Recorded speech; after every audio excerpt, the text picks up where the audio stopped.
बच्चों के दिमागों में वायरस कैसे घुसता है? छोटा भीम, बाल कृष्ण, बाल गणेश, इस तरह से ये वायरस हमारे बच्चों के दिमागों में घुसता रहता है।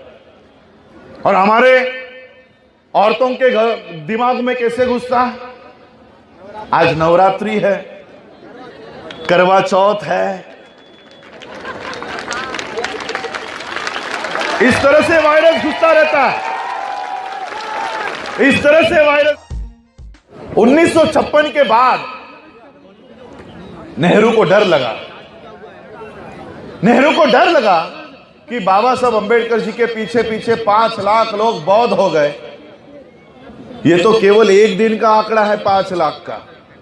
16 अक्टूबर 1956 को चंद्रपुर में फिर से बौद्ध धर्म की दीक्षा बुद्धिस्ट सोसाइटी ऑफ इंडिया के माध्यम से हुई और उस बौद्ध धर्म के दीक्षा में 2 लाख लोग उपस्थित थे।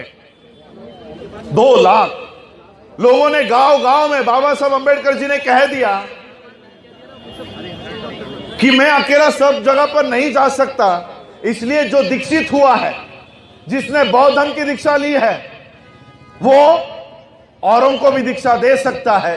इस तरह से बौद्ध धर्म की दीक्षा लेने के कार्यक्रमों में बढ़ोतरी हुई और बौद्ध धर्म की दीक्षा लेने के कार्यक्रम बढ़ने लग गए। 15 दिसंबर 1956 को बाबा साहब अंबेडकर जी ने मुंबई में, महाराष्ट्र के मुंबई में बौद्ध धर्म के दीक्षा का कार्यक्रम आयोजित किया। और आप लोगों को उस कार्यक्रम की जानकारी देता हूं। मुंबई का सबसे बड़ा मैदान, जहां पर आज बड़े बड़े लोग, अमीर लोग घोड़े दौड़ाते हैं, उस रेसकोर्स मैदान पर बाबा साहब अंबेडकर जी ने बौद्ध धर्म के दीक्षा का कार्यक्रम आयोजित किया, रेसकोर्स मैदान पर। और उस कार्यक्रम की जानकारी ऐसी है कि उस कार्यक्रम में आने के लिए लोगों ने सफेद कपड़े खरीदना शुरू किया और मुंबई जैसा शहर जहां पर कपड़ों के कारखाने हैं, कपड़ों के दुकानें हैं, उस मुंबई में से एक भी सफेद शुभ्र वस्त्र बिक्री के लिए, बेचने के लिए उपलब्ध नहीं हुआ। इतने सारे कपड़े एक ही रात में खरीदे गए और बाबा साहब के उस कार्यक्रम में आने के लिए लोगों ने तैयारी शुरू कर दी। लेकिन 6 दिसंबर को बाबा साहब का महापरिनिर्वाण हुआ और यह कार्यक्रम ही नहीं हो पाया। अब हम लोगों को देखो, आपने गाना गाया कि बाबा साहब तेरा मिशन अधूरा, हम लोगों को करना है पूरा। क्या है मिशन बाबा साहब का? हम लोगों को वो ढूंढना होगा। क्या काम था वो जो बाबा साहब कर रहे थे आखिरी दिनों में? मैं आप लोगों को कहना चाहता हूं, बाबा साहब अंबेडकर जी का 15 दिसंबर 1956 का कार्यक्रम आज भी स्थगित है। और इसलिए अगर हम बाबा साहब के सच्चे अनुयायी हैं, हम लोगों को यह कसम खानी होगी, आने वाले 2 सालों में, आने वाले 5 सालों में मुंबई का वो रेस कोर्स मैदान जहां पर 5 लाख से 10 लाख लोग इकट्ठा हो सकते हैं, उस मैदान को भरकर हम लोग बौद्ध धर्म की दीक्षा लेंगे। 5 साल तक मैं पूरे भारत में ये कार्यक्रम लगाऊंगा और 5 सालों के बाद हम लोगों को मुंबई में 15 दिसंबर के तारीख को 10 लाख के संख्या में वहां पर आकर बौद्ध धर्म की दीक्षा लेनी होगी। ये काम जो बाबा साहब ने शुरू किया था, वो काम हमको पूरा करना होगा।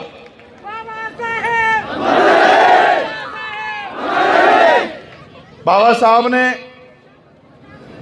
हम लोगों को जो मार्ग दिखाया, देखो 1956 के बाद एक बहुत बड़ा षड्यंत्र हुआ। यह षड्यंत्र कोई बताने का काम नहीं करता।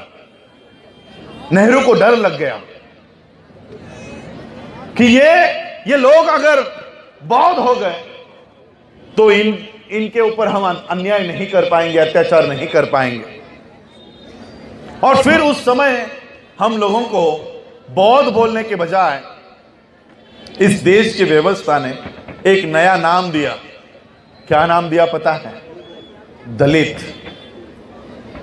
1956 के बाद मैं आप लोगों को पूछता हूं, अगर हम लोगों ने बौद्ध धर्म की दीक्षा ली है तो हमको बौद्ध बोलो, हमको बहुत बोलने का काम करना चाहिए, लेकिन आज तक हम लोगों के ऊपर कहीं भी अन्याय होता है, अत्याचार होता है, हम लोगों को क्या कहा जाता है?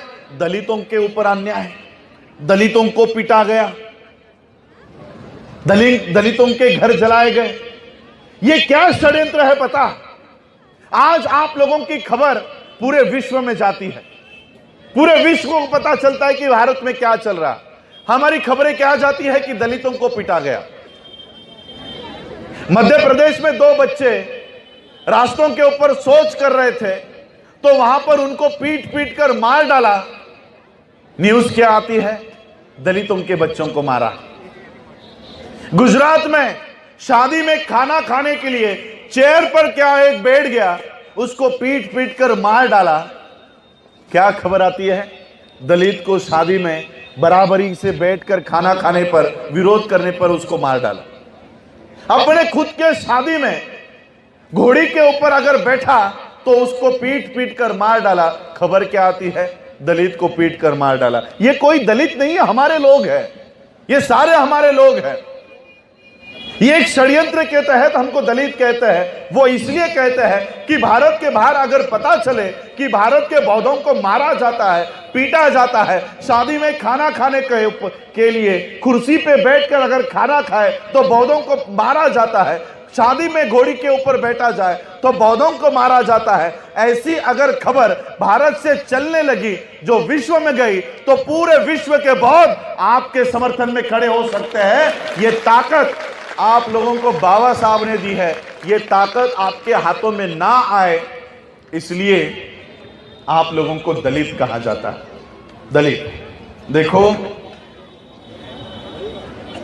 जो सही में बौद्ध है उनको दलित कहा जाता है, और हिंदू धर्म के कर्मकांड में फंसाया जाता है। और जो लोग खुद हिंदू हैं या खुद ब्राह्मणी व्यवस्था का काम करते हैं, वो विश्व में जाकर खुद बौद्ध होने का दावा करते हैं।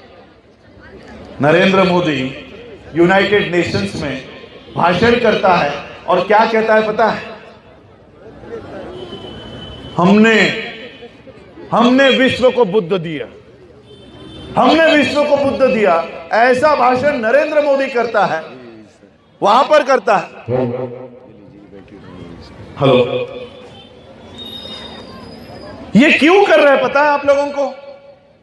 क्योंकि नरेंद्र मोदी को पता है मेरे सामने 200 बौद्ध राष्ट्रों के प्रतिनिधि बैठे हैं।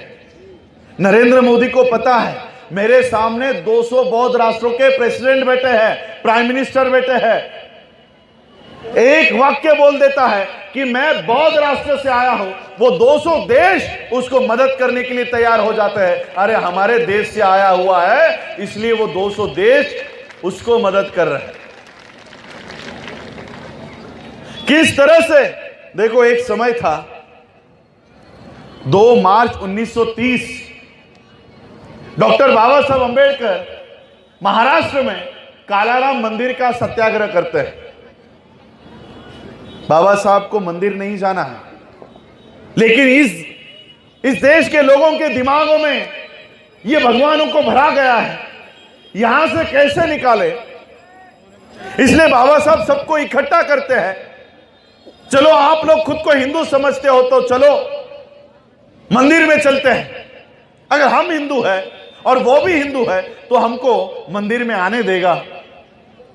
बाबा साहब ने सबको इकट्ठा किया। उस कालाराम मंदिर के बाहर सब लोग इकट्ठा हुए, और जैसे ही मंदिर में जाने की बारी आई, सारे मंदिर के दरवाजे बंद कर लिए गए और मंदिर के अंदरों से बाबा साहब के ऊपर पथराव हुआ। उन ब्राह्मणों ने, पंडितों ने बाबा साहब अंबेडकर जी का खून करने की, मार डालने की साजिश वहां पर की। सभी समाज के लोगों ने बाबा साहब को घेरा और बाबा साहब अंबेडकर जी की जान बचाई। बाबा साहब के सर पर पत्थर लगा, सर लहू से, बाबा साहब अंबेडकर जी के सर से लहू बहने लगा। तब बाबा साहब ने वहीं पर इकट्ठा हुए लोगों को कहा कि देखो देखो, हम लोग खुद को हिंदू समझते हैं, वो भी हिंदू है। एक कुत्ता मंदिर में जा सकता है, लेकिन हम इंसान होकर मंदिर में नहीं जा सकते। बाबा साहब ने उपस्थित लोगों को समझाया, बताया, प्रैक्टिकली बाबा साहब ने बताया। 1930 में हम लोग मंदिर जाने के लिए लहू लोहान हो रहे थे, पत्थर खा रहे थे, तब तो कोई हमको मंदिर में नहीं ले रहा था। ले रहा था क्या? क्या आपके दादा दादियों को, परदादियों को किसी ने मंदिर में लिया? नहीं लिया। लेकिन आज आपको लेते हैं ना। कोई बोलता है कि नहीं मंदिर में नहीं आओ? बोलता है कोई? लेता है ना। उल्टा अपना भगवान भी दे देते, लेके जाओ। ये क्यों करते हैं पता है? 1930 में जब हम लोग मंदिर में आने के लिए संघर्ष कर रहे थे, पत्थर खा रहे थे, सर फुड़वा रहे थे, तब हमको कोई मंदिर में नहीं ले रहा था। लेकिन जैसे ही बाबा साहब बुद्ध के शरण में चले गए, बाबा साहब अंबेडकर जैसे ही बुद्ध के शरण में गए, मंदिर में बैठे हुए ये भगवान अपने अपने जगह से उठकर खड़े हुए। मंदिर में बैठे हुए सारे भगवान उठकर खड़े हुए। जो भगवान अपनी हमारी छाया को अपने ऊपर लेने के लिए तैयार नहीं था, आज वही भगवान हमारे किचन में क्यों घुसता है? क्यों पॉकेट में आ गया? क्यों लॉकेट में आ रहा है? ये भगवान नहीं आ रहा। ये भगवानों का जो मालिक है ना, कौन है भगवान का मालिक? ये भगवानों का मालिक ब्राह्मण को लगता है बाबा साहब बुद्ध के शरण में चले गए, बाबा साहब के पीछे पीछे अगर ये सभी लोग अगर बुद्ध के शरण में चले गए तो हम इनका दिमाग, हम इनका मस्तिष्क गुलाम नहीं कर पाएंगे। और इसलिए जो लोग हमको मंदिरों में आने नहीं देते थे, आज वही लोग अपने भगवानों को हमारे घर भेजते। जाओ इनके घरों में जाओ और इनका दिमाग कैद कर लो। इसलिए ये भगवानों को हमारे घरों में डाला हुआ है। मैं आप लोगों के इस उपक्रम को धन्यवाद देना चाहूंगा। देखो, आप लोगों के पास, सबके पास मोबाइल है। उस मोबाइल को प्रोटेक्ट करने के लिए वायरस आता रहता है हफ्ते हफ्ते में। कोई ना कोई डाउनलोड कर लिया तो वायरस उसके साथ आ जाता है। तो आप लोग क्या करते हो? वायरस को निकालने के लिए एंटीवायरस डालते हो। एंटीवायरस, आज ये भारत में भी बहुत बड़ा वायरस शुरू है। दिन भर वायरस कहीं ना कहीं से हमारे घरों में घुसता रहता है। कैसे घुसता है पता है? ये बच्चे बैठे यहां पर, बच्चों के दिमागों में वायरस कैसे घुसता है? छोटा भीम, बाल कृष्ण, बाल गणेश, इस तरह से ये वायरस हमारे बच्चों के दिमागों में घुसता रहता है। और हमारे औरतों के दिमाग में कैसे घुसता है? आज नवरात्रि है, करवा चौथ है, इस तरह से वायरस घुसता रहता है। इस तरह से वायरस घुसता है। हमारे पुरुषों के दिमाग में कैसे घुसता है पता है? नौकरी नहीं मिल रही तो शनि का ये खड़ा डालो, नौकरी मिल जाएगी। विवाह नहीं हो रहा तो ये बुध का खड़ा डालो, विवाह हो जाएगा। घर नहीं मिल रहा तो ये मंगल का खड़ा डालो। सभी पत्थर बता दिए हैं, सभी पत्थर। मंगल का पत्थर है, शनि का पत्थर है, सोम का पत्थर है, गुरु का पत्थर है, सभी पत्थर बता दिए हैं। सभी स्टोन हमारे गले में, उंगलियों में अलग अलग स्टोन ये लोग रोज एडवर्टाइज कर करके बताते रहते हैं।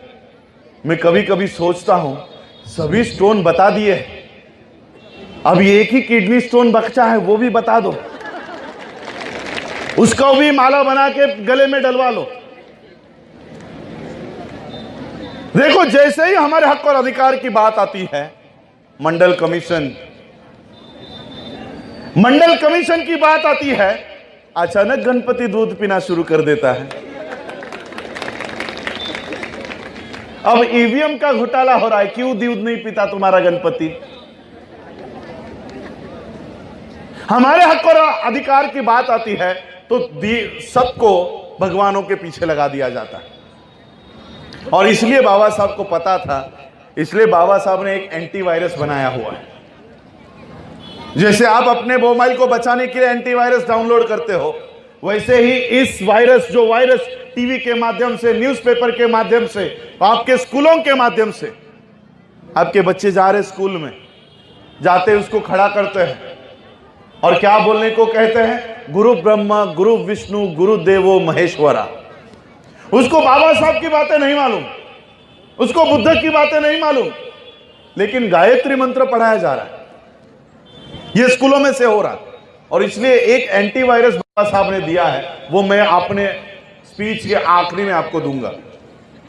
इस एंटीवायरस को 22 प्रतिज्ञा के नाम से बाबा साहब ने बताया है।